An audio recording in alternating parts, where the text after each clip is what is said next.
ঠিক আছে। আচ্ছা, এই ফ্যানটা কি বন্ধ করা যাবে? করে দাও। সাউন্ডটি একটু ভালো যাবে তোমাদের কাছে।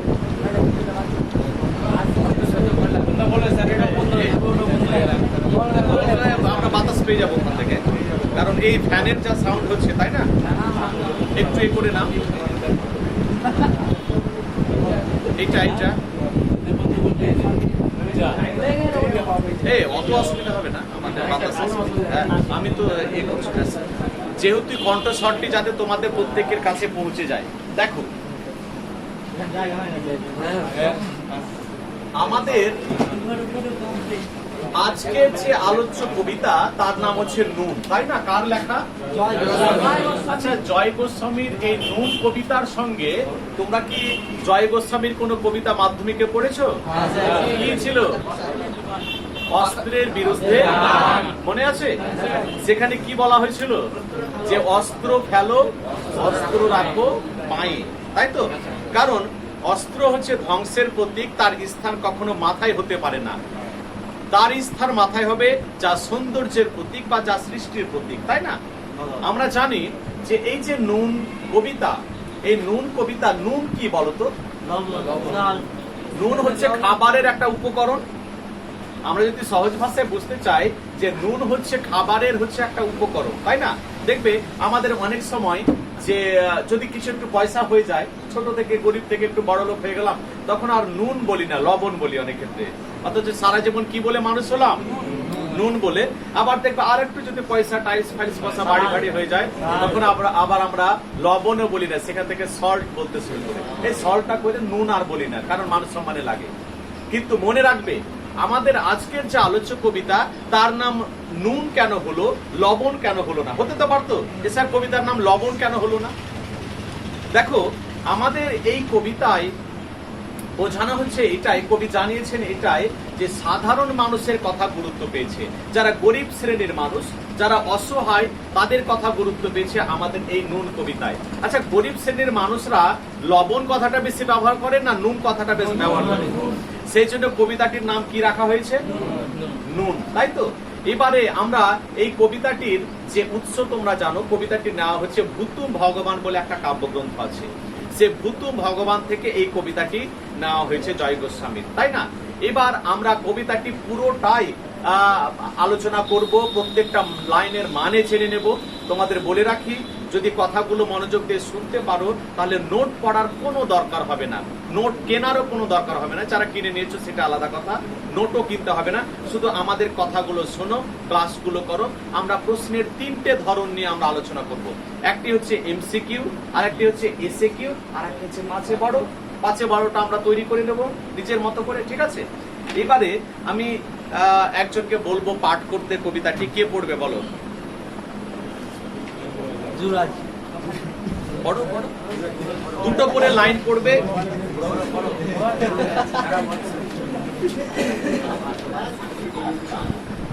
হ্যাঁ পড়ো, সবাই শুনবে কিন্তু প্রত্যেকটা লাইনের এবং শব্দের মানে। মনে হবে যে কবিতাটি পড়তে 5 মিনিট বা 7 মিনিট সময় লাগবে, কিন্তু অর্থটা গভীর। আমরা সবাই শুনবো। শুরু করছে নুন কবিতা ও পাঠ করছে কার লেখা? জয় গোস্বামী।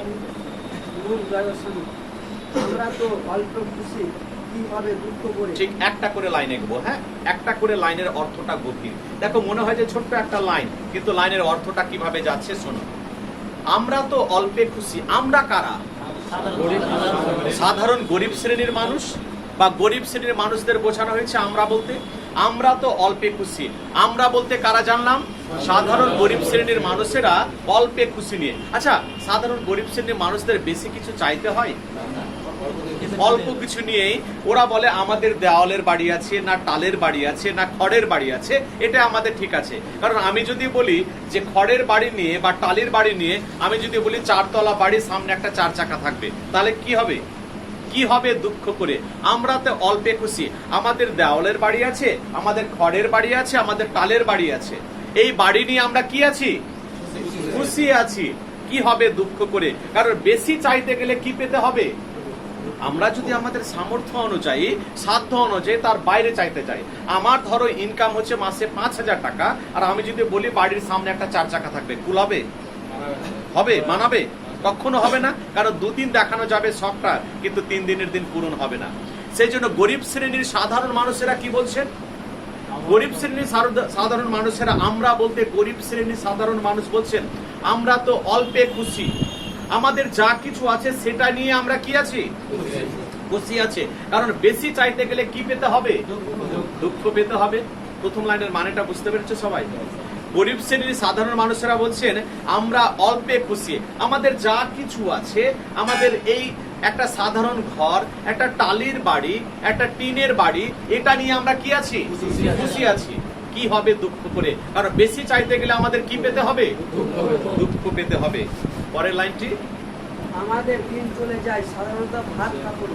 আমাদের দিন চলে যায়, আমাদের দিন চলে যায় সাধারণ ভাত কাপড়ে। কার দিন যায় না বলো? দিন চলে যায় মানে সময়টা পার হয়ে যায় সাধারণ ভাত কাপড়ে। আমরা দেখেছি যারা গরিব শ্রেণীর মানুষ, তারা সাধারণ মানের একটা ভাত আর সাধারণ মানের খাবার, এর অর্থটা কি? দিন প্রত্যেকের চলে যায়। সময় কখনো থেমে থাকে? সময়টা চলতেই থাকে, কেউ পড়ুক বা না পড়ুক, সময়টা কিন্তু একবারে থেমে থাকবে না। এই জন্য বলা হয় যে সময়টাকে যে সঠিক সময়ে যে কাজে লাগাবে, সেই জীবনে প্রতিষ্ঠিত হয়ে যাবে।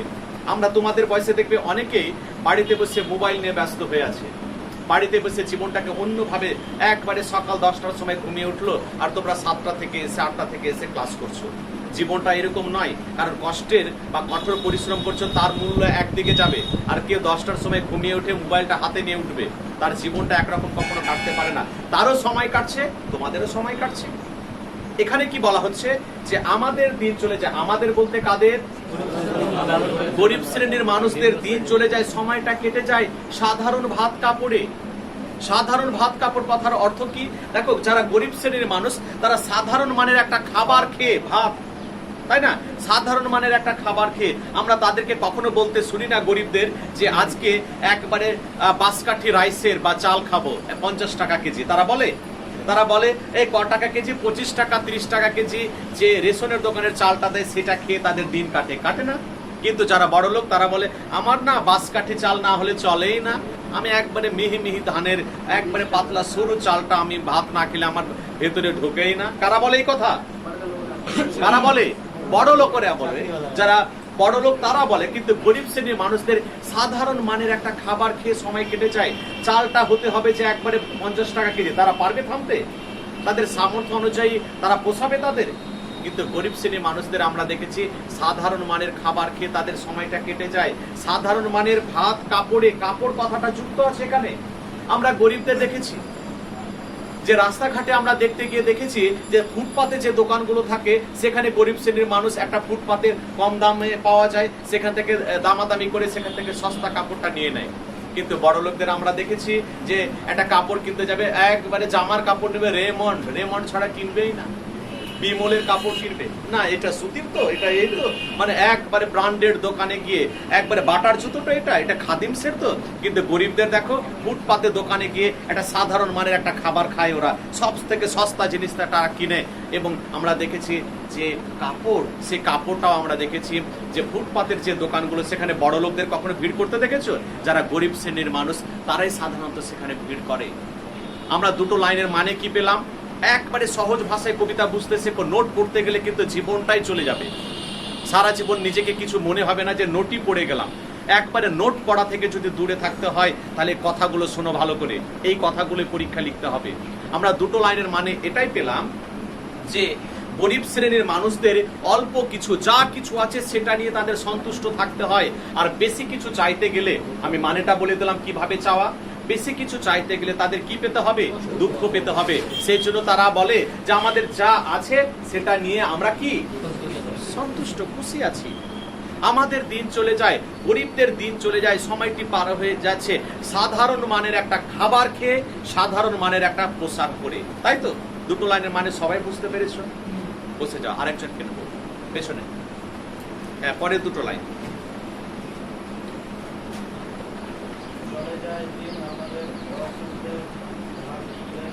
ঠিক, চলে যায় দিন আমাদের অসুখে ধার দেনাতে।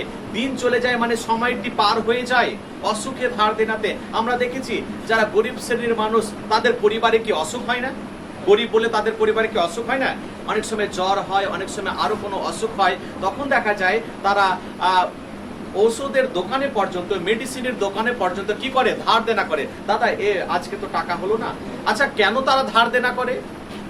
তারা ওষুধের দোকানে পর্যন্ত, আচ্ছা গরিব শ্রেণীর মানুষ যে অসুখ হয় বাড়িতে, তাদের হয়তো সর্দি কাশি হলো, আরো কিছু অসুখ হলো, জ্বর হলো, তারা দোকানে পর্যন্ত গিয়ে হাত পাততে হয়, বলতে হয় দাদা আমি টাকাটা 5 দিন পরে দেবো। বলে না গরিবরা? কেন বলে জানো? আরে তারা তো চাকরি করে না, তারা তো বড় লোক নয় যে একবারে টাকা গাদা গাদা টাকা আছে, মাস গেলে বেতন, তারা খাটলে টাকা পাবে, না হলে টাকা পাবে না। দেখা গেল সে পরিবারে 3 দিন থেকে কোনো কাজ করছে না। একটা গরিবের পরিবারে 3 দিন থেকে একটা রাজমিস্ত্রির কাজ করতো, রাজমিস্ত্রির কাজ বৃষ্টির জন্য বন্ধ আছে। আচ্ছা বেতনটা কি ও কি চাকরি করে আমাদের মতো যে টাকাটা পেয়ে যাবে? কি হবে? 3 দিন থেকে কাজ নেই, কি টাকাও নেই।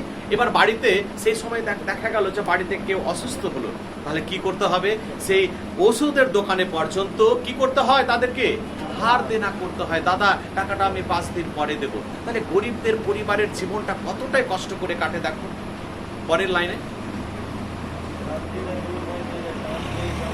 গঞ্জিকাতে, গঞ্জিকা মানে হচ্ছে গাঁজা। রাত্রির কথাটি এখানে দেখো, রাত্রি থেকে রাত্রির কথাটি ব্যবহার করা হয়েছে। আমরা যদি একটু এগিয়ে যাই, ক্লাস 9-এ তোমাদের একটি ব্যাকরণের একটি ধাপ ছিল, সেটা হচ্ছে শব্দ ভান্ডার। মনে আছে শব্দ ভান্ডার? সেখানে ছিল তৎসম শব্দ, তদ্ভব শব্দ এবং অর্ধ তৎসম শব্দ। তৎসম শব্দ কাকে বলা হয়েছিল? এখানে এই শব্দটি, রাত্রির শব্দটি হচ্ছে অর্ধ তৎসম শব্দ। রাত্রি থেকে রাত্রির, রাত্রি থেকে রাত্রির কিভাবে হলো দেখো, যে আমরা তৎসম শব্দ কি পেয়েছিলাম? যে শব্দটি সংস্কৃতে যে রূপে ছিল এখনো সেই রূপে ব্যবহার করা হয়, তাকে বলা হয় তৎসম শব্দ। যেমন আমরা আগে বলতাম পিতা, এখনো ফর্মে লেখা থাকে না পিতার নাম। আগে বলতাম মাতা, এখনো ফর্মে লেখা থাকে না মাতার নাম। এখনো অনেকে চন্দ্র বলে না। তাহলে আগে যে রূপে ব্যবহার করা হতো, এখনো যে রূপে ব্যবহার করা হয়, তাকে বলা হয় কোন শব্দ? তৎসম শব্দ। তদ্ভব শব্দ কোনটা? যেটা আগে ব্যবহার করা হতো, যার পরিবর্তন ঘটে গেছে। আগে বলতো চন্দ্র, এখন কি বলে? চাঁদ। আগে বলতো কর্ম, এখন কি বলে? কাম। আগে বলতো হস্ত, এখন কি বলে? হাত। তাহলে যার পরিবর্তন ঘটে গেছে সেটা তদ্ভব শব্দ। আবার আর একটি শব্দ ভান্ডারে আর একটা শব্দ ছিল, নিশ্চয়ই তোমাদের মনে আছে, অর্ধ তৎসম শব্দ। অর্ধ তৎসম শব্দ কোনটা? যে সমস্ত শব্দ, বলতে পারবে কেউ? অর্ধ তৎসম শব্দ কাকে বলে? তোমরা ক্লাস 9-এ পড়েছো, বহুদিন অবশ্য হয়ে গেল।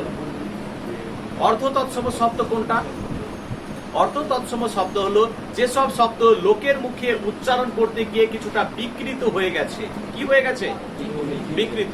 আচ্ছা দেখবে, একটি কথা ছিল যে নিমন্ত্রণ, একটি কথা ছিল না নিমন্ত্রণ, তাই না? কিন্তু আমরা দেখতে পেয়েছি এখন লোকে আর নিমন্ত্রণ বলে না, কি বলে? নেমন্তন্ন। আরে আমার একটা নেমন্তন্ন আছে, বলে না এরকম? নিমন্ত্রণ কম বলে, নেমন্তন্ন বেশি বলে। আগে কথা বলা হতো বিশ্রী, বিশ্রী মানে কোন একটা খারাপ দৃশ্য দেখলাম বিশ্রী, এখন কি বলে? বিচ্ছিরি, বলে না? বলে তো। এইবার ঠিক একই রকম ভাবে যে একটা সুন্দর কথা ছিল যে আগে বলা হতো কৃষ্ণ, এখন বলা হয় কেষ্ট। তাহলে যার পরিবর্তন ঘটে যাচ্ছে। আগে বলা হতো রাত্রি, এখন বলা হতো রাত্রির। আগে বলা হতো কর্ম, এখন অনেকে বলে কম্ম। আরে ধম্ম, কর্ম। এই কথাগুলো যেগুলো বিকৃত হয়ে যাচ্ছে, সেটিকে বলা হয় কোন শব্দ? অর্ধ তৎসম শব্দ। তাহলে কেউ যদি জিজ্ঞেস করে রাত্রির কথাটি কোন শব্দ, যদি রাত্রি থাকতো তাহলে আমরা দিতে পারতাম তৎসম শব্দ, কিন্তু রাত্রির কথাটি হচ্ছে অর্ধ তৎসম শব্দ। দুই ভাই মিলে টান দিয়ে গঞ্জিকাতে গাঁজা। হ্যাঁ, তোমরা কি তাহলে কি পেলাম আমরা? গরিবদের পরিবারে কোন সময় মনের জ্বালা দূর করতে দুঃখ কষ্ট হলো পরিবারে, আমরা দেখি যে দুই ভাই মিলে কি করে? গাঁজার, কোথাও গিয়ে গাঁজার নেশা পর্যন্ত করে ফেলে, তাই না? গরিবদের পরিবারে হয় না? এখন ধরো গাঁজা, এখানে গাঁজা কথাটি উল্লেখ আছে, কিন্তু অনেক সময় আমরা দেখি তারা মদ খেয়ে নেয়। আরে কি হলো রে? আরে ওর বাড়িতে দুই ভাই মিলে মারপিট করে, দুই ভাই মদ খেয়ে এসে মারামারি করছে, বলে না এরকম? হয় কি না বলো? হ্যাঁ, কিন্তু আমরা দেখেছি যারা বড় লোক তারা হয়তো বাড়িতে বসে বসে মদ খেয়ে নিলো, কেউ জানে না। কিন্তু গরিবদের একদিন গিয়ে কোথাও গিয়ে দেশি মদ খেয়ে চলে এলো, আবার বাড়িতে এসে এমন ভাবে গোটা গ্রামে অত্যাচার ছিল। কি হলো রে? আরে মদ খেয়ে এসে বাড়িতে মারপিট করছে, করে না এরকম? এই জন্য আমরা দেখি তারা কি জন্য মদ খায়? হ্যাঁ, তারা মনের জ্বালা দূর করতে, দুঃখ পেয়েছে, কষ্ট পেয়েছে, সেটা দূর করতে গিয়ে তারা মদ খায়। এর মানে এই নয়, আমি এটা বলতে চাইলাম না। কবি জানাতে চাইছেন এইভাবে যে তোমরা দুঃখ পেলে চলে যাও নেশা ফেশা করতে, কেউ কখনো যাবে না। এটা কবির ভাষা। তাহলে আমরা দুটো লাইনের মানে এটাই পেলাম যে গরিবদের দিন চলে যায়, তাদের পরিবারে কেউ অসুস্থ যখন হয় তখন তারা ডাক্তারের কাছে যায়, ওষুধের দোকানে গিয়ে তারা ধার দেনা পর্যন্ত করতে বাধ্য হয়, কারণ তারা প্রতিদিন কাজ পায় না, আর প্রতিদিন কাজ না পেলে হাতে টাকা থাকে না, তাই না? সেই জন্য তাদেরকে ধার দেনা করতে হয়। গরিব হয়ে পৃথিবীতে জন্মানো কত জ্বালা। মনে রাখবে, তোমরা প্রতিষ্ঠিত হলে পারে অন্তত পক্ষে একটা চাকরি করবে, অন্তত পক্ষে একটা ডাক্তারি পথে যাবে, বা আরো কিছু করবে, তবে তো প্রতিষ্ঠিত হলে জীবন। নাহলে জীবন খুব কষ্টের। পারবে? একবার তাকিয়ে দেখবে এদিকে, এই যে পাটের যে জাগ ছড়ানো কাজগুলো করতে পারবো আমরা ওরকম করে? যদি না পারি তাহলে পথ ভেবে নিতে হবে যে আমি রাজমিস্ত্রির সঙ্গে দাঁড়িয়ে রোদে পুড়ে কাজ করতে পারবো না, আমি কাঠমিস্ত্রি কাজ করতে পারবো না, আমি লেবারের হয়ে কেরালা বোম্বেতে কাজ করতে যেতে পারবো না। তাহলে আমার বিকল্প পথ আছে, পড়াশোনা করে আমাকে প্রতিষ্ঠিত হতে হবে। যদি না করো তাহলে ওই পথগুলো কিন্তু খোলা আছে, যে কষ্টটা করতে পারবে। জীবনটা অতটা সহজ নয়। সেই জন্য এখন থেকে ভেবে নেবে যে আমি এই দিকে একটা ভালো চাকরি বাকরি করে প্রতিষ্ঠিত হব, না ওই দিকে যাব। বুঝতে পেরেছো? এবং এই পথটাকে সবসময় গুরুত্ব দেবে, এবং এই সময়টিকে পরে বসে যাও। আরেকজনকে নেবো, এইদিকে পড়ো। সব দিন হয় না বাজার, হলে হয় মাত্র ছাড়া। হ্যাঁ, সব দিন হয় না বাজার। গরিবদের পরিবারে সব দিন বাজার করার সামর্থ্য থাকে না। থাকে? সব দিন বাজার করার সামর্থ্য থাকে তাদের? থাকে না। সব দিন বাজার হয় না। আবার বলি, সব দিন বাজার করার সামর্থ্য তো থাকে না, হাতে টাকা নেই, বাজার করবে। আবার পরের অংশে বলা হচ্ছে হলে হয় মাত্রা ছাড়া। কথাটা কেমন? দেখো ব্যাখ্যাটা কিভাবে আসছে, মনোযোগ দিয়ে শোনো। একবারে বাস্তব উদাহরণ দিয়ে কবিতাটিকে বুঝে নাও। সব দিন হয় না বাজার, গরিবদের সব দিন বাজার করা হয় না। দেখবে যারা বড়লোক শ্রেণীর মানুষ, তারা হাতে দুটো ব্যাগ ধরিয়ে নিলে কোথায় যাচ্ছে, দেখে আসি বাজারে কোন মাছটা আজকে নেমেছে, বলে না বড় লোকেরা? একবারে গিয়ে ওখানে মাছের সামনে গিয়ে ভিড় করে, একবারে রোজ বাজার করে। আর গরিবরা কি করে? গরিবরা কি করে? আজকে গেল 5 কেজি আলু, 2 কেজি ডাল কিনে, এটা আলু সিদ্ধ ফিদ্ধ ডাল ফাল খেয়ে চলে গেল। করে না এরকম? দেখবে তারা একটা আলুর বস্তা পর্যন্ত কিনে নেয়, গরিবরা করে না? কিন্তু বড় লোক যারা, তারা রোজ গিয়ে দেখে আজকে কোন মাছটা নেমেছে, আজকে কোন টাটকা সবজিটা, টমেটোটা এসছে একবার বাইরে থেকে 40 টাকা কেজি, 50 টাকা কেজি। এটা কিন্তু গরিবরা করে না। গরিবরা হয়তো আলু নিল, 5 কেজি ডাল নিল, এটা বলে যে আমাদের 1 মাস চলে যাবে, চিন্তা নেই। এরকম হয় না গরিবদের পরিবারে? এটাকে বলা হয় সব দিন হয় না বাজার। বাজার হয় না কেন? কারণ বাজার করার তাদের সেই সামর্থ্যই থাকে না। কোন সামর্থ্য? অর্থ সামর্থ্য। বলে হয় কি? বলে হয় মাত্রা ছাড়া। কথাটি কেমন? মাত্রা ছাড়া। মাত্রা ছাড়া বুঝে না কিভাবে? ধরো কোন একটা পরিবারে বা কোন একটা গ্রামে, তোমাদের নিশ্চয়ই আমি জানি যে বেশিরভাগ তোমরা গ্রাম থেকে উঠে এসেছো, শহর থেকে খুব কম আছো এখানে। গ্রামে দেখবে যে কোন একটা পরিবারে দিল্লি, বোম্বে বা কেরালায় কাজ করতে গেল তো, এবার দেখবে যেদিন বাড়ি আসবে সেই দিন তাদের টাকা পয়সা কেমন থাকে দেখবে। যেদিন বাড়ি এলো দেখবে একবারে ছেলে পেলেকে নিয়ে স্টাইল বাজারে গিয়ে বাজার করে নিল। হ্যাঁ, তারপরের দিন দেখবে একবারে আজকে খাসির মাংস, এদিকে আবার পোল্ট্রি, আবার এদিকে ইলিশ মাছ, মানে রোজ চলছে। দিন 10 যাওয়ার পর আর কি নেই। এটাকে কবি কি বলেছেন? কালকে খাবো কি, এটা ভাবে না ওরা। আরে যে কদিন বাঁচবে, 10 দিন এসছে, একবারে রোজ ছেলে পেলেকে কাপড় চোপড় কিনে এইদিকে বাজার করছে, এইদিকে এই করছে, এইদিকে একবারে আজকে পোল্ট্রি কিনলো, কালকে আবার দেশি মুরগি পড়ছে, আবার এরকম করে খাওয়া দাওয়া, একটা মাত্রা ছাড়া। তাই তো? এটাকে কবি কি বলেছেন? মাত্রা ছাড়া। দেখবে তাদের হয় কি হয় না বলো? কারণ 10 দিন পর আমি খাবো কি, তারা এটা কখনো ভাবে না আজ আমি পুরো মাসটাকে এইভাবে চালাবো। 10 দিন এমন ভাবে মাত্রা ছাড়া হয়ে তারা খাওয়া দাওয়া করে, পোশাক টোশাক কেনাকাটা করে, যে 15 দিনের বেলা আর নেই। কি হলো রে? আরে আর 5-7 দিন আছে, চলে যাবো আবার বোম্বে, নেই টাকা, শেষ হয়ে গেল। এটাকে কবি কি বলেছেন? মাত্রা ছাড়া। তারপরে বাড়িতে ফেরার পথে কিনে আনি গোলাপ জল। হ্যাঁ, গোলাপ। গোলাপ কার না পছন্দ, তাই না? গোলাপ হচ্ছে সৌন্দর্যের প্রতীক। গোলাপ কি ফুল তো নাকি? মনে রাখবে ছেলেরা, পৃথিবীর এমন কোনো মানুষ নেই যারা তিনটে জিনিসকে ভালোবাসে না। পৃথিবীর এমন কোনো মানুষ নেই। একটি হচ্ছে ফুল, একটি হচ্ছে শিশু, আর একটি হচ্ছে সঙ্গীত বা গান। আমরা এখানে যতজন বসে আছি নিশ্চয়ই আমরা এই তিনটে জিনিসকে সবাই ভালোবাসি। একটি হচ্ছে শিশু, একটি হচ্ছে ফুল, আর একটি হচ্ছে সঙ্গীত বা গান, তাই তো নাকি? দেখবে যে আজ পর্যন্ত কাউকে বলতে শুনেছ কোনোদিন যে আমার না ফুল দেখলে রাগ উঠে যায়? বলতে শুনেছ কোনোদিন? ফুল প্রত্যেকে ভালোবাসে। হ্যাঁ, কাউকে আমি জানি না বলতে শুনেছ কিনা, ফুল দেখলে আমার রাগ উঠে যায়। তার উপর যদি গোলাপ ফুল হয়, তাই না? গোলাপ ফুল কার না প্রিয় হয়, তাই না? এই গোলাপ ফুলের জন্য আমাদের তো অনেক সময়, আমাদের বিশেষ করে আমার কালিয়াচক হাই স্কুল অনেক সময় মারপিট শুরু হয়ে যায় গোলাপ ফুল। হ্যাঁ, বিদায় যখন হয় তখন ছাত্ররা এসে বলে দরকার হলে আমাকে ফাইল দেবেন না, কিন্তু গোলাপটা আমার চাই। এইরকম আবদার ওদের, বুঝলে? হ্যাঁ, একবারে চুল ফুল লাল পালা ফালা পড়ে দরকার হলে একটা ফাইল সরিয়ে দেন, কলম নেব না, কিন্তু ফুল চাই। আমরাও এবার দুদিন আগে থেকে ব্যবস্থা শুরু করলাম, কোথায় ফুল পাওয়া যাবে এদের জন্য, ফুল এদের দিতেই হবে। আর যদি না দাও তাহলে মুশকিল। না হয় তারপরে মঞ্চে মঞ্চে এইদিকে অনুষ্ঠান চলছে, পেছন দিকে কে কাপড়ে প্যান্ডেলে কে আগুন লাগে, এদিকে অনুষ্ঠান চলছে এদিকে আগুন চলছে। আবার সেই দিক থেকে আবার আমরা সিদ্ধান্ত নিলাম যে আমাদের হাই স্কুলে আর বিদায় দেওয়া হবে না। ওরাকে বললাম একটাই কথা, এর আগের দিন বলেছিলাম যে তোমরা বিদায়ের দিন পর্যন্ত আগুন লাগিয়ে দিচ্ছ, সারা বছর তো তোমরা ফ্যান ভেঙে দিচ্ছ, টেবিল বেঞ্চ এগুলো ভেঙে দিচ্ছ, তোমরা এই বিদায়ের দিনও এরকম ক্ষতি করে যাচ্ছ।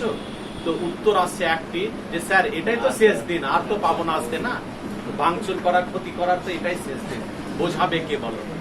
এত বোঝায় যে তোমাদের টাকা এগুলো ঠিক করা হয়, তোমরা যখন ভর্তি হও তখন তোমাদের টাকা এগুলো বহন করা হয়, আর তোমরা এরকম করে নষ্ট করবে, শোনে না। বুঝতে পেরেছো? তো যাই হোক, যে যেভাবে নেয়, অনেক ছাত্র ভালো, হ্যাঁ অনেকেই শোনে অনেকেই শোনে না। তো যাই হোক, কি বলছিলাম, যে পৃথিবীর মানুষ, পৃথিবীর আমরা প্রত্যেকে তিনটে জিনিসকে ভালোবাসি। কি কি ছেলেরা বলো একবার, কি তিনটে? আচ্ছা, আর শিশুকে কে ভালোবাসে না বলো তো? ছোট বাচ্চাদের কেউ ভালোবাসে না? বাড়িতে দেখবে তোমাদের একবারে ভাগ্নে আছে না, ছোট বাচ্চা গিয়ে একবারে কোলে নিলে আদর করছো। আবার আমরা অনেক সময় দেখতে পাই অনেকে ভালোবাসতে জানি না, ঢঙই নেই যাকে বলা হয়। দেখবে একটা বাসে যাচ্ছি, কলকাতা যাচ্ছি বা বহরমপুর যাচ্ছি, মালদা যাচ্ছি, একই বাসে উঠলাম, আর পাশে একটা বাচ্চা, ফুটফুট একটা বাচ্চাও নিয়ে কেউ উঠলো। হ্যাঁ, এবার দেখবে অনেকে বলে তোমার পাশে হয়তো বসে আছে, সিট পাশাপাশি পেয়েছো, অনেকে বলে বাহ কি সুন্দর দেখতে, কি নাম, মিষ্টি সোনা, বাহ খুব ভালো। হ্যাঁ, এরকম দেখবে অনেকে আদর করে, অনেকে জিজ্ঞেস করে। আবার অনেকে গোমরা মুখ হয়ে এমন ভাবে বসে আছে, শিশুটি ভাবে যে পাশে মানুষ বসে আছে না বাঘ বসে আছে। বুঝতে পেরেছো? তো এইরকম ব্যাপার। আমরা প্রত্যেকে, শিশু হচ্ছে নিষ্পাপ, মনে রাখবে, শিশু হচ্ছে নিষ্পাপ, এদের কোনো পাপ নেই, এবং শিশুদের আমাদের প্রত্যেককে ভালোবাসতে হবে। পবিত্র এবং নিষ্পাপ হচ্ছে শিশু পৃথিবী। আর একটি হচ্ছে কি, সঙ্গীত, অস্ত্রের বিরুদ্ধে গান, মনে আছে? গান কেন বললো? কোন গান? হ্যাঁ, তোমরা যদি বলো যে হানি সিং এর গান, মদের কথা উল্লেখ থাকে, ওই ধরনের গান নয়। কবি কোন ধরনের গান বলতে চাইছেন?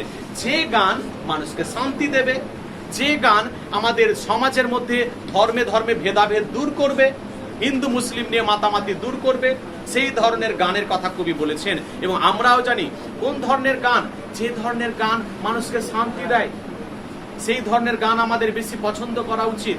হ্যাঁ, দেখবে যে মোরা এক বৃন্তে দুটি কুসুম হিন্দু মুসলমান, কবিতাও আছে, গান আকারেও আছে, আছে না? আমার সোনার বাংলা আমি তোমায় ভালোবাসি, তাই না? এই ধরনের গান কার না পছন্দ হবে? কিন্তু আমি জানি তোমাদের কারো পছন্দ হবে না। হ্যাঁ, তোমরা বলে স্যার অরিজিৎ সিং এর গান এইগুলো চলবে না। কিন্তু মনে রাখবে, বড় হচ্ছে, বুঝতে শেখো, শুধু ওই ধরনের গান নিয়ে পড়ে থাকলে হবে না। আমাদের রবীন্দ্র সঙ্গীত শুনতে হবে, নজরুল সঙ্গীত শুনতে হবে, কিছু ভালো গান শুনতে হবে, তাই না? পরে তাহলে আমরা দেখতে পেলাম যে গরিব শ্রেণীর যারা মানুষ, দেখো এক একটা লাইনের বা শব্দের ব্যাখ্যা আসছে, তাই না? এক একটা লাইন নিয়ে কথা বলতে গিয়ে একটু বলতে হয়, নাহলে বুঝতে পারবে না। গরিব শ্রেণীর মানুষদের সব দিন বাজার করার কি থাকে না, অর্থ সামর্থ্যই থাকে না। আর যেদিন করে তারা মাত্রা ছাড়া করে ফেলে। আমি বুঝিয়ে দিলাম কিভাবে মাত্রা ছাড়া হয়। বাড়িতে ফেরার পথে কিনে আনি গোলাপ চারা। আচ্ছা, গরিব বলে কি তাদের শখ থাকতে নেই? গরিব হয়ে পৃথিবীতে জন্মগ্রহণ করেছে বলে কি এটা অপরাধ? গরিবদের শখ থাকতে নেই। সেই জন্য গরিব শ্রেণীর মানুষের শখ হয়েছে বাড়িতে একটা গোলাপের চারা লাগানো। বুঝতে পেরেছো? বসে যাও, কিন্তু দেখো লাগানো হবে কিনা। এই মাঝখানে না,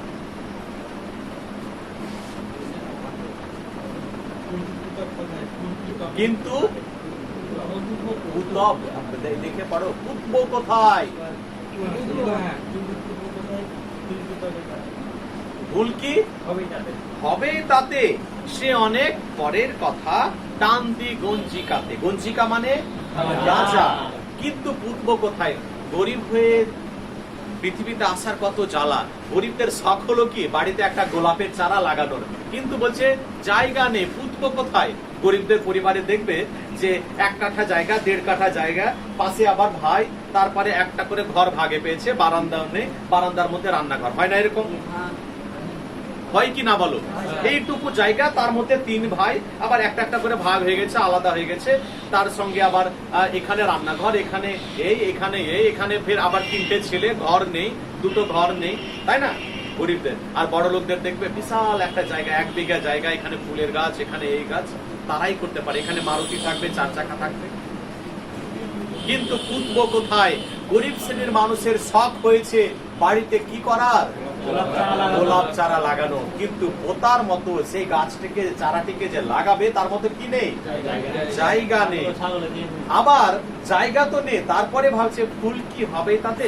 আচ্ছা, গরিব শ্রেণীর মানুষেরা একটা ফুলের দোকানে চারা যেখানে বিক্রি করে, দেখবে ফুলের চারা বিক্রি করে, ওখানে গিয়ে বিক্রি করছে, আর গিয়ে দাঁড়িয়ে আছে। চারা গাছটা নেবো, দেখো সিচুয়েশন, পরিস্থিতিটা কেমন, বুঝতে শেখো। ফুলের চারা, গোলাপ চারাটা নেবো, বাড়িতে তো জায়গাও নেই। দেখো কিভাবে ভাবছে, গিয়ে কিনতে গিয়ে ভাবছে, দেখো বাড়িতে তো জায়গাও নেই, কোথায় লাগাবো, না জায়গাও নেই। আচ্ছা নিলাম, ফুল কি হবে? যদি ফুল না হয়, গিয়ে বাড়িতে গিয়ে দেখালো ফুল নেই, তাহলে কি হলো? তখন বলে দাদা আপনি রেখে দিন, হ্যাঁ পরে আসবো। করে না এরকম গরিবরা? কারণ তারা ভাবে টাকাটা যদি আমার নষ্ট হয়ে যায়, সেই জন্য বলে সে অনেক পরের কথা। পরের লাইনে বলা সে অনেক পরের কথা, ঠিক আছে দাদা পরে আসবো, দেখা যায়। টান দি গঞ্জিকাতে।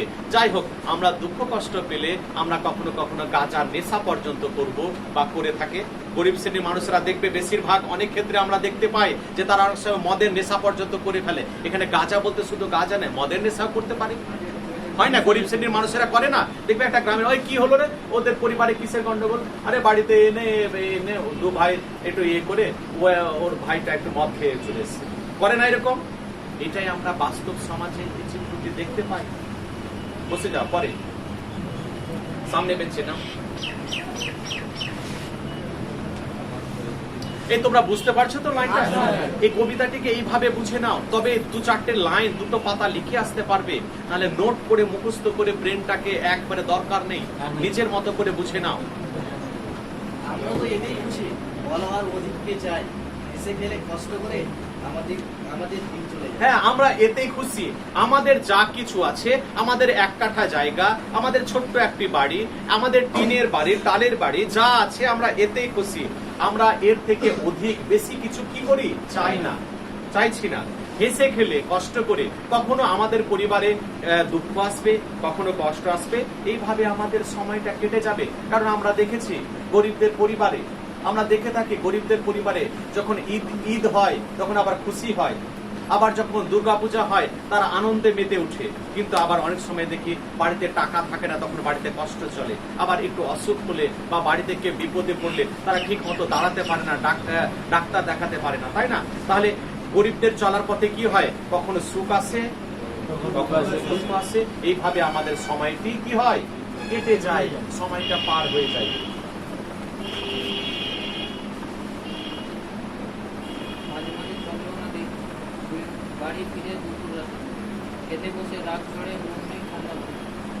মাঝে মাঝে চলেও না দিন, কথাটির মানে কি? আচ্ছা, দিন কি চলে না এরকম হয়? কিন্তু তাদের পরিবারে এমন একটা কষ্টকর পরিস্থিতি হয়, তারা এতটাই বিপদে পড়ে যে বাড়ি ফিরি দুপুর রাতে, ধরো কোনো পরিবারে আমাদের দেখেছি আমাদের বাবারা বা আমাদের দাদারা যারা পরিশ্রম করে, যারা রাজমিস্ত্রি কাজ করে, যারা জমিতে যায় বা যারা কাজ করে, কাঠমিস্ত্রি কাজ করে, তারা দেখা গেলো কাজের উদ্দেশ্যে বেরোলো, সকালবেলা কাজ পেল না, তখন দুপুরে ফিরলো, আবার দুপুরে ফেরার কথা আবার কোথায় রাতে ফিরে গেল, কারণ পুরো দিন তারা কাজের সন্ধানে বেরোলো কিন্তু সকালে এসে কাজ পেল না। আবার তারা দুপুরে ফিরছে, সকালে ফেরার কথা ফিরলো না, দুপুরে ফেরার কথা ফিরছে দুপুরে, আবার রাতেও ফিরছে, কারণ পুরো দিন তারা কাজের সন্ধানে বেরোলো কিন্তু দুপুর রাতে অসময়ে বাড়ি ফিরছে। বলা হচ্ছে মাঝে মাঝে চলেও না দিন। গরিবদের পরিবারে মাঝে মধ্যে দিনটা তো কেটে যায়, সবারই সময়টা তো প্রত্যেকের পার হয়, কিন্তু মনে রাখবে যখন পরিবারে বিপদের সময় আসে তখন মনে হয় সময়টা পার হয় না।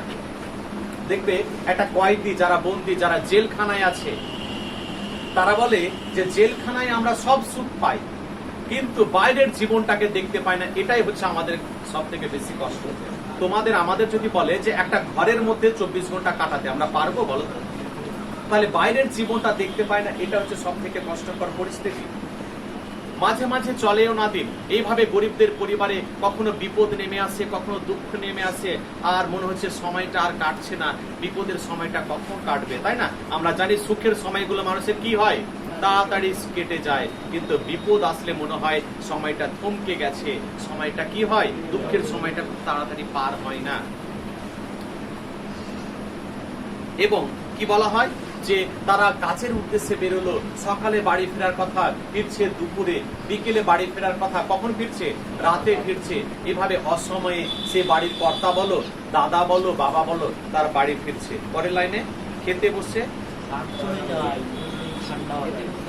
সব থেকে কবিতার সব থেকে গুরুত্বপূর্ণ লাইন হচ্ছে এটা, খেতে বসে রাগ চড়ে যায়, নুন নেই ঠান্ডা ভাতে। দেখো কবিতার নাম কি, এই লাইনের মধ্যে নুন কথাটা উল্লেখ আছে, এটা হচ্ছে কবিতার, এইটি হচ্ছে কবিতার সব থেকে গুরুত্বপূর্ণ লাইন। খেতে বসে রাগ চড়ে যায়, নুন নেই ঠান্ডা ভাতে, বসে যাও। দেখো কথাটির মানে এই যে ধরো বাড়ির বাবা হোক বা দাদা হোক কাজের উদ্দেশ্যে বেরোলো, দেখো ঘটনাটা বুঝতে শেখো, কাজের উদ্দেশ্যে বেরোলো কিন্তু দেখা গেল সে রাত্রে বা দুপুরে কোন একটা সময় বাড়ি ফিরলো, খেতে বসে রাগ চড়ে যায়, নুন নেই ঠান্ডা ভাতে। আচ্ছা তাকে যে ভাতটি দেওয়া হলো, আমরা জানি যারা গরিব পরিবার, যে সমস্ত গরিব পরিবার তারা কি 3 বেলা গরম গরম খাবার করে, কেউ বলতে পারবে? দেখবে সকালে রান্না হয় বা দুপুরে রান্না হয়, ওই ভাতটা আবার তারা রাতেও খায়, খায় না? কি ভুল বললাম? ওই ঠান্ডা ভাতটা রাতেও খায় তারা, কারণ একবার রান্না করে রাতেও খায়। খুব কম পরিবার আছে বা বড় লোকরা কি করে, দিনের বেলা গরম খাবার করে, রাতেও আবার গরম খাবার করে। কিন্তু আমরা দেখেছি যারা গরিব শ্রেণীর মানুষ একবার রান্না করে সেটা আবার রাতেও তো খায়, আবার সকালে পর্যন্ত খায়, পান্তা ভাত খায় না তারা। দেখা গেল সেই পরিবারে সে বাবা হোক বা দাদা হোক, তারা বাড়ি ফিরলো, বাড়ি ফিরে একে তো কাজ পেলাম না, একে তো কি নেই হাতে, হাতে টাকা নেই, বাড়ি ফিরলাম কাজ পেলাম না, মনটা ভালো থাকবে? এবার সেই অবস্থায় সে খেতে বসেছে, এবং তাকে দেওয়া হয়েছে কোন ভাত? ঠান্ডা ভাত। আর ঠান্ডা, একে তো ঠান্ডা ভাত, সে ভাতে যদি নুন না থাকে তাহলে কার রাগ হবে না বলো? হবে না? আমরা তো এমনি খেতে বসলে অন্তত ওকে ডিমের একটা পোচ চাই। অনেকে বলে আমার ডিম না হলে হবেই না। যদি বাড়িতে ভিন্ডি ভাজা আর আলু সবজি দিয়ে দেয় তাহলে বলে না না খাবো না, আমার পোল্ট্রি মাংস ছাড়া ভাতই চলবে না, বলি না আমরা অনেকে? কি ভুল বললাম? অনেকে একবারে ডিম মাংস ছাড়া খাবেই না, না ওকে শুধু উদাহরণ দিলে হবে না, আমরা অনেকে আছি।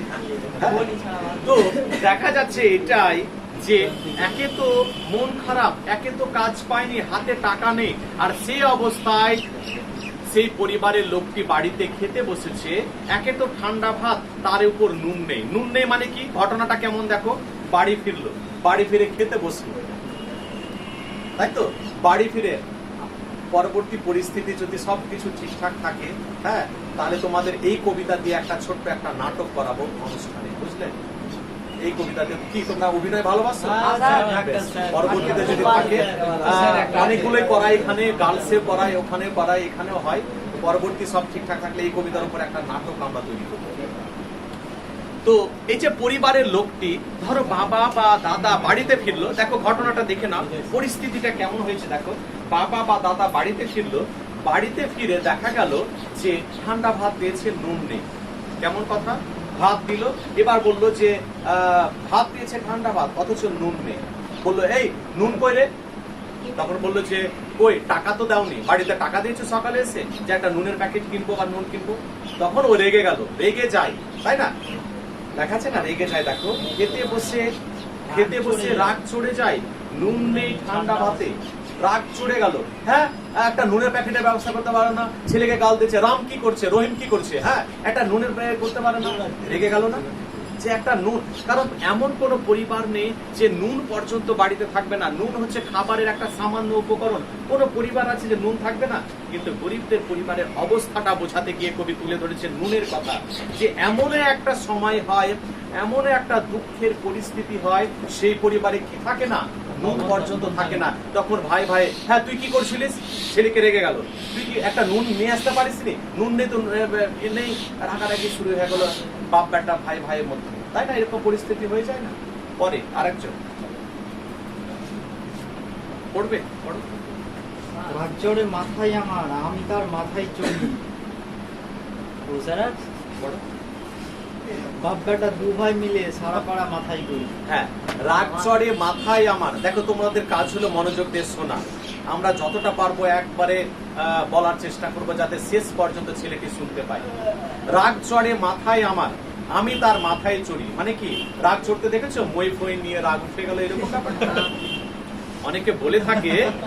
রাগ চড়ে মাথায় আমার, আমি তার মাথায় চড়ি, মানে কি রাগের মাথায় আমি চড়ে নিলাম, এরকম ব্যাপারটা।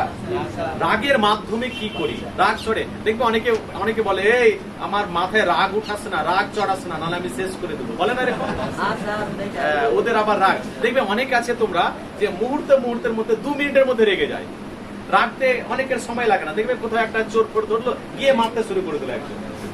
আবার অনেকে আছে দাঁড়িয়ে দেখছে, মানে এত শান্ত, এত ঠান্ডা মাথা, অনেকে মারতে পারে না, অনেকে মুহূর্তের মধ্যে হাত তুলে দেয়, করে না এরকম। তো দেখবে রাগ চড়ে মাথায় আমার। এবার গরিব পরিবারের মানুষটি বাড়িতে কি করছে, ঠান্ডা ভাত খেতে বসেছে, নুন নেই।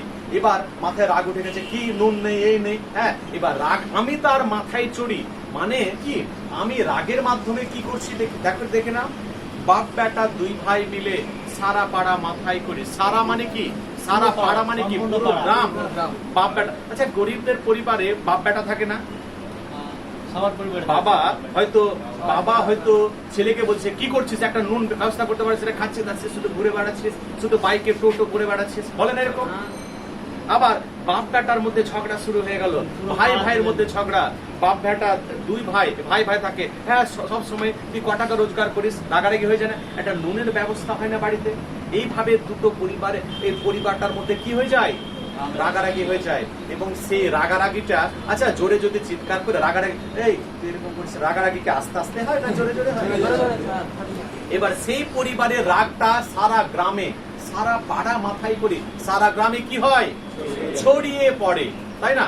দেখবে বাড়িতে এলো, এই কি হলো রে, ওদের বাড়িতে চিৎকার কেন হচ্ছে রে? দেখো 5টা বাড়ি, আরে বলিস না, সমস্ত গ্রামের মানুষ এসে, এই ওদের বাড়িতে এত ঝগড়া কেন হচ্ছে রে?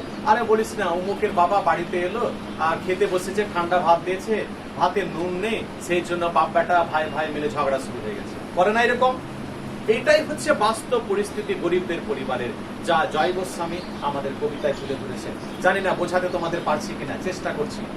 বুঝতে পেরেছো সবাই? নোটে কিন্তু এই কথাগুলো পাবে না, কথাগুলো বুঝে নিলে কিন্তু হয়ে গেল, আর কোনো কিছু পড়তে হবে না। আমি বলছি পড়তে হবে না, বাংলা পড়া এতটাই সহজ এবং সময়টি কম দিতে হয়, ঠিক আছে? তাহলে পরিস্থিতি দেখো, যে বাপ বেটা খেতে বসেছে, ঠান্ডা ভাতে নুন নেই, ভাই ভাইয়ের মধ্যে, বাপ বেটার মধ্যে একটা ঝগড়া হয়ে গেল। সেই ঝগড়াটি কোথায় ছড়িয়ে পড়লো, রেকর্ডিং হচ্ছে?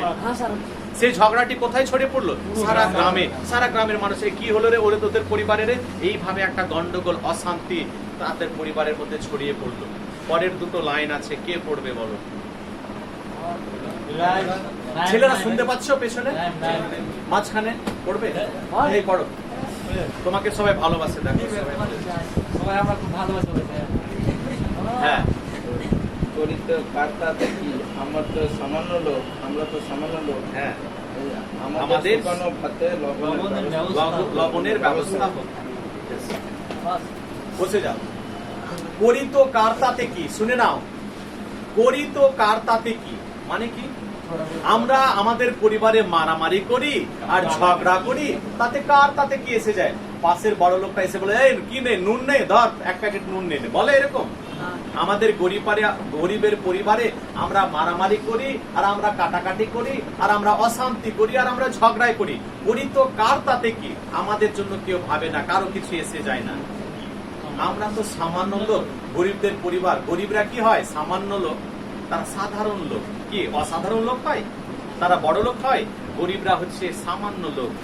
আমাদের শেষ লাইনটি দেখো এই কবিতার আর একটি গুরুত্বপূর্ণ লাইন, আমাদের শুকনো ভাতে লবণের ব্যবস্থা হোক। কি বলা হলো? আমাদের শুকনো ভাতে লবণের ব্যবস্থা হোক। এই আবার কেমন কথা?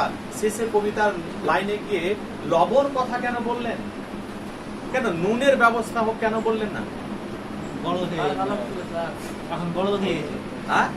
এখন বড় হয়ে গেছে। ওই বড় লোক তো হলো না, তা আগে তো বলা হলো সামান্য লোক। কোথায় বড় লোক হলো? নুন দিয়ে হ্যাঁ?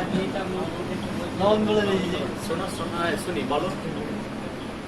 হ্যাঁ বলো, বলে ফেলো, ভাববে না। বিচার মানে আমি পড়াচ্ছি মানে বন্ধুর মতো গল্প করো, চিন্তা নেই, বলো। একদম ঠিক, ও ঠিক ধরেছে, ও কথাটা ঠিক ধরেছে। এখানে বলা হলো গরিব শ্রেণীর মানুষদের কথা কেউ ভাবে না, তারা সাধারণ লোক। আমাদের শুকনো ভাতে, আমাদের বলতে কাদের? সাধারণ গরিব শ্রেণীর মানুষদের শুকনো ভাতে কিসের ব্যবস্থা হোক? লবণের ব্যবস্থা হোক। লবণের ব্যবস্থা হোক মানে কি? প্রত্যেক পরিবারে 10টা পরিবারে 1 প্যাকেট করে লবণ দিয়ে দাও, এটাই কি? গরিবদের পরিবারে গিয়ে 1 প্যাকেট করে লবণ দিয়ে দাও, এটাই? লবণ খেয়ে বাঁচতে পারবে? কেটে দাও তো।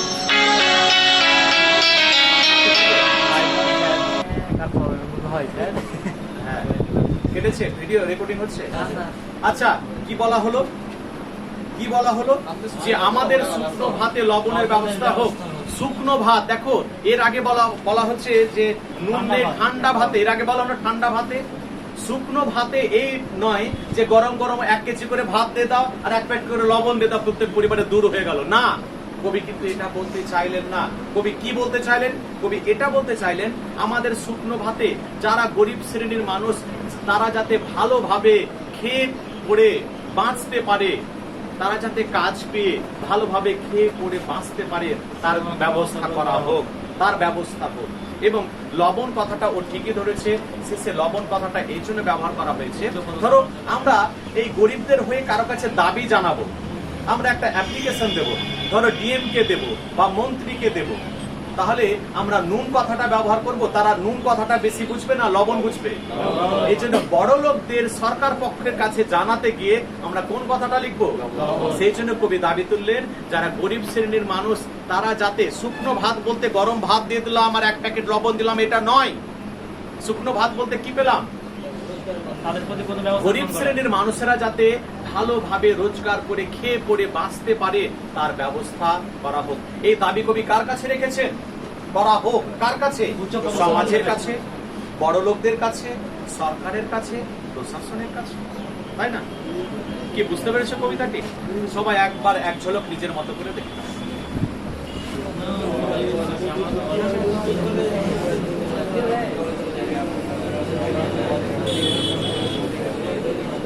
ভিডিও